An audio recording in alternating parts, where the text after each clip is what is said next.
ভারতের প্রথম হাইড্রোজেন চালিত ট্রেন। এটি কোনো স্বপ্ন নয়, এটি বাস্তব। হরিয়ানার জিন্দ থেকে সোনিপত রুটে খুব শীঘ্রই চলবে এই সবুজ ট্রেন। কিন্তু এটা চলে কীভাবে? হাইড্রোজেন আর অক্সিজেন মিলে তৈরি হয় বিদ্যুৎ, আর নির্গমন শুধু জল। কোনো ধোঁয়া নেই, কোনো দূষণ নেই। জিরো এমিশন মানে শূন্য দূষণ। এই ট্রেন বাতাসে ছাড়ে শুধু জলীয় বাষ্প। ভারতের নেট জিরো লক্ষ্যের দিকে এটি একটি বিশাল পদক্ষেপ। এই ট্রেনের শক্তি 3200 হর্স পাওয়ার। একসাথে 2600 জন যাত্রী নিয়ে যেতে পারবে।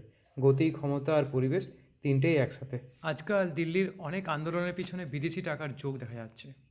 কিছু এনজিও আর সংগঠন বিদেশ থেকে ফান্ড নিয়ে দেশে অস্থিরতা তৈরি করার চেষ্টা করছে। তাদের লক্ষ্য একটাই, ভারতকে দুর্বল করো। কারণ তারা চায় না ভারত একটা সুপার পাওয়ার হয়ে উঠুক। যখন ভারত টেকনোলজি, অর্থনীতি আর প্রতিরক্ষায় এগোচ্ছে, তখন এই ষড়যন্ত্র আরও বাড়ছে। তাই আমাদের সতর্ক থাকতে হবে। ভারতের উন্নতি ভারতীয়দেরই হাতে। জয় হিন্দ।